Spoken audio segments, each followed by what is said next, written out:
Hello everyone. While you wait for the results of April's main event 3-card blind tournament, I thought I would share with you 3 really interesting puzzles for you to take a look at. As a reminder, in a 3-card blind puzzle, I will share with you 2 3-card deck lists where all 3 cards begin in those players' opening hand. Players do not lose the game for drawing a card while their library is empty, and players also have visibility to all cards at all times as if they were revealed.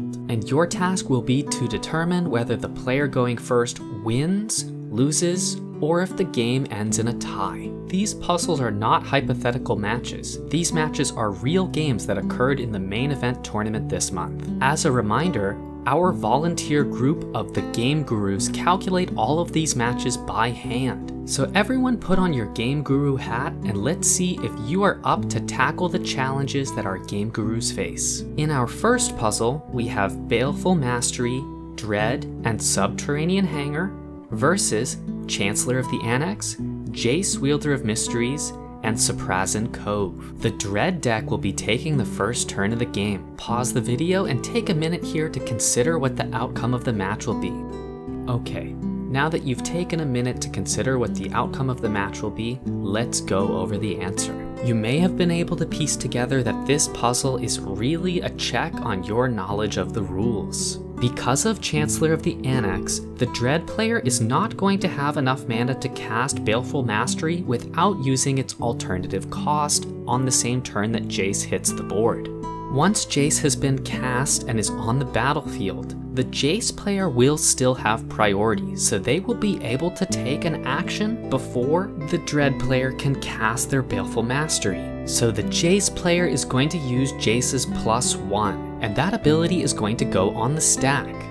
If that ability were to resolve, the Jace player is going to win the game because of Jace's replacement effect that says if you would draw a card while your library has no cards in it, you win the game instead. If the Dread player had enough mana to cast the Baleful Mastery for its full cost, they would be able to exile Jace in response. This would mean that when Jace's +1 ability resolved, Jace himself would be in exile and wouldn't be able to have his replacement effect replace that draw a card on his own ability with win the game. However, the tax from Chancellor of the Annex is enough to prevent the Dread player from being able to cast the Baleful Mastery for its full cost. So what happens if the Dread player plays the Baleful Mastery for its discounted cost? The discounted cost on Baleful Mastery only costs 1 generic and a black, but if you use the discounted cost, an opponent draws a card. Even though Baleful Mastery would exile Jace, that replacement effect on Jace is going to affect that draws a card part of Baleful Mastery. So the conclusion here is that the Dread player has no way to stop Jace from winning the game. Regardless of whether they respond to Jace's +1, Jace is going to see a card draw and his replacement effect is going to replace that card draw with you win the game. Alright. For our next puzzle, we have Chancellor of the Annex,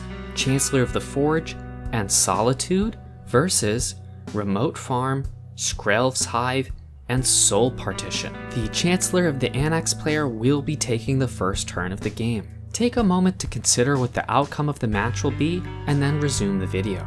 Now that you've taken some time to consider what the outcome of the match will be, let's take a look at the solution to this puzzle. The answer to this one is a little bit goofy, so if you weren't able to figure it out, you're going to be a little surprised at how easy the solution actually is. So the Chancellor of the Annex trigger means that the Skrelv's Hive player is not going to be able to cast both of their spells. They will need to pick one of their spells to bait out that Chancellor of the Annex trigger. And of course, their preference here is going to be the Soul Partition, so that the Skrelv's Hive can easily win the game afterwards. The trouble for them is that Soul Partition needs a valid target, and the Chancellor of the Annex player has a really interesting decision they can make to deny the Skrelv's Hive player from having any valid targets for their Soul Partition. Chancellor of the Forge has a really critical word in its text box in regards to how it produces that goblin token, and that word is may. So if you'd like to begin the game with that 1/1 goblin, you may reveal this card from your opening hand. This is the 1 in a million match where the Chancellor of the Forge player has no interest in making that goblin token because that goblin token is the only valid target for Soul Partition. With no valid targets for Soul Partition, the Skrelv's Hive player has no way to bait out that Chancellor of the Annex tax, which means they won't be able to play their own win condition, and the game ends in a tie because neither player is able to deploy a threat successfully. Alright, our final puzzle is Broadside Bombardiers,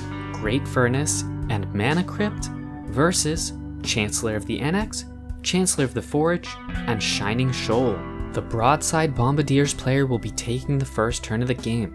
Take a moment to consider what the outcome of the match will be, and then resume the video. As a hint and a helpful reminder, I'd like to let you know that in the 3-card blind format, random effects resolve in whatever way is least favorable for the player that controls that random effect. This means that the Mana Crypt is going to do 3 damage to the Broadside Bombardiers player every upkeep that it is around. Alright, hopefully you've taken some time to consider the outcomes, because this is a tricky one. So first I'd like to address that this isn't another trick.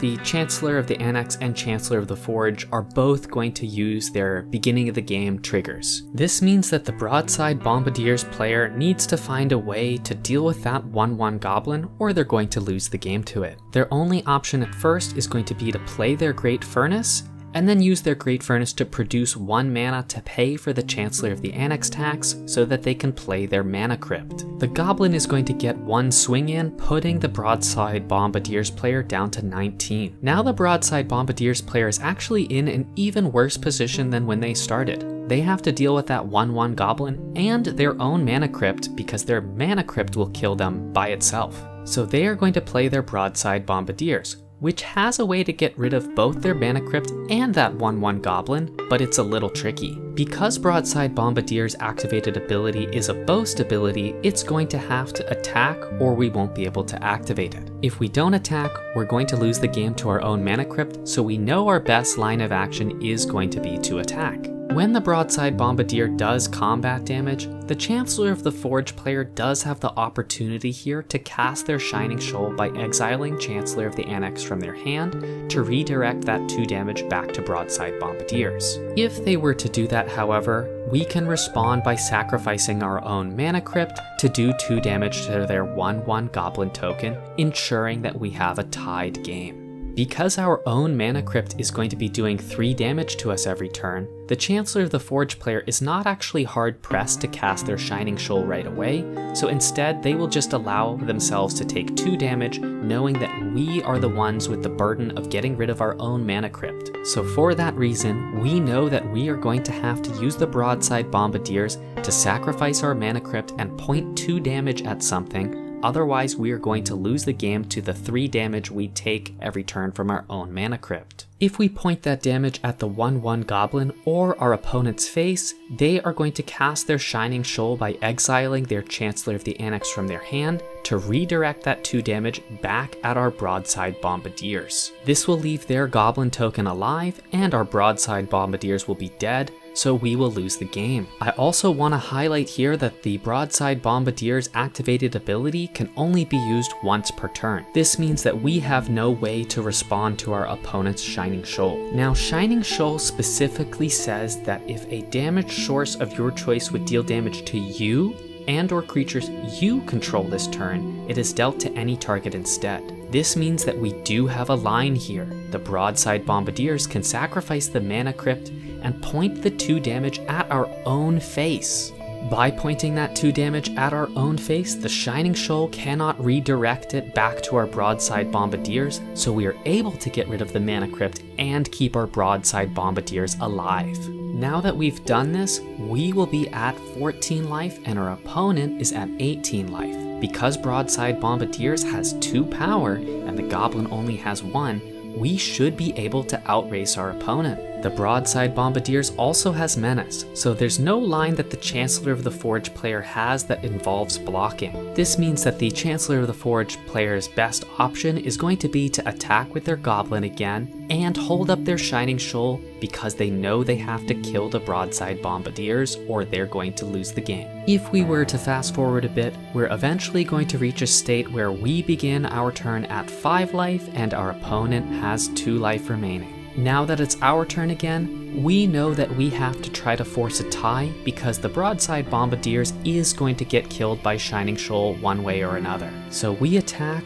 while threatening lethal damage, and the Chancellor of the Forge player is naturally going to have to use their Shining Shoal to prevent the combat damage that Broadside Bombardiers is going to do, and redirects it back to the Broadside Bombardiers. In response to the Shining Shoal, we are going to sacrifice our own Great Furnace and point the 2 damage at the now unprotected 1/1 Goblin. When this stack resolves, both the 1/1 Goblin and our Broadside Bombardiers will be dead, and neither player has any way to deploy any additional threats, which means that the game ends in a stalemate.